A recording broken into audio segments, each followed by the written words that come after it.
გუშინ გამთენიეს მომხდარი შემთხვევა ერთი ადამიანის აქციელზე ბევრად მეტს გვიყვება.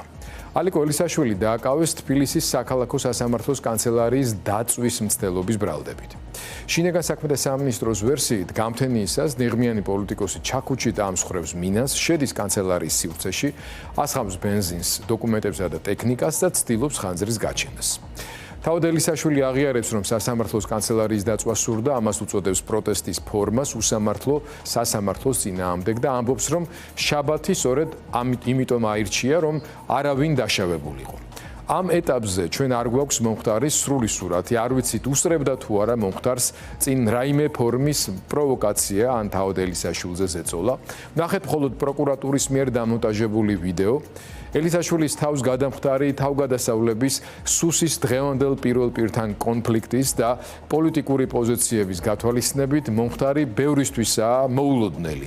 ჯერ კიდევ არის კითხვები, რომელზე პასუხის არარსებობაც რეჟიმისადმი სრული უნდობლობის ფონზე მრავალ კონსპირაციულ თეორიას კვებავს. თუმცა თუნდაც მხოლოდ ეს მოცემულობა, თანმიმდევრობა და გარემოებათა ჯამი მიუთითებს საგანგაშო რეალობაზე. ქვეყანაში პოლიტიკური სივრცე იმდენად შევიწროებულია, რომ ბევრს აღარ აქვს განცდა, რომ დემოკრატიული და მშვიდობიანი მეთოდებით შესაძლებელია რეჟიმის შეჩერება ან ცვლილების მიღწევა.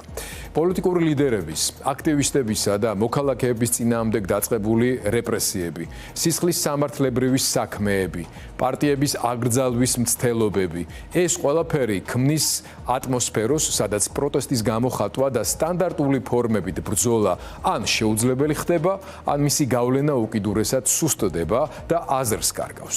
და თუ ყველაფერი ასეა, როგორც ამ ეტაპზე ოფიციალურად გვესმის, ელისაშვილის ეს ნაბიჯი უფრო სასოწარკვეთილი პოლიტიკოსის უკანასკნელ საპროტესტო ჟესტს გავს, ვიდრე გათვლილი პოლიტიკური სტრატეგიის ნაწილს. მომხდარი პირველ რიგში არის სიგნალი რეჟიმისთვის. ხელისუფლება, რომელიც ყველაფერს აკეთებს დიქტატურის საბოლოო დასამყარებლად, ტირანიის გასამეფებლად, თავად კეტავს სივრცეს მშვიდობიანი პოლიტიკისთვის და თავად უბიძგებს პროცესს იმ ზღვრისკენ, სადაც წინ წამოიწევს ირაციონალური მოქმედების ლოგიკა. ისეთივე ირაციონალური, როგორც ამ მომენტისთვის ელისაშვილის მოქმედება ჩანს. მოსუფთავებული ბრძოლის ველი, წნეხი შეკუმშული თავისუფლების ჰაერი და ჩახშობილი პროტესტი ბოლოს რადიკალიზაციას იწვევს, რომელსაც ხან თავად ხელისუფლება მართავს რეპრესიების ახალი ტალღის ლეგიტიმაციისთვის, ხან ვეღარ, როცა ვეღარ იწყება ის მდგომარეობა, სადაც უსაფრთხოების გარანტია არავისთვის აღარ მოქმედებს. სწორედ ამიტომ იქნებ ყველაზე დიდი გაფრთხილება სწორედ ესაა.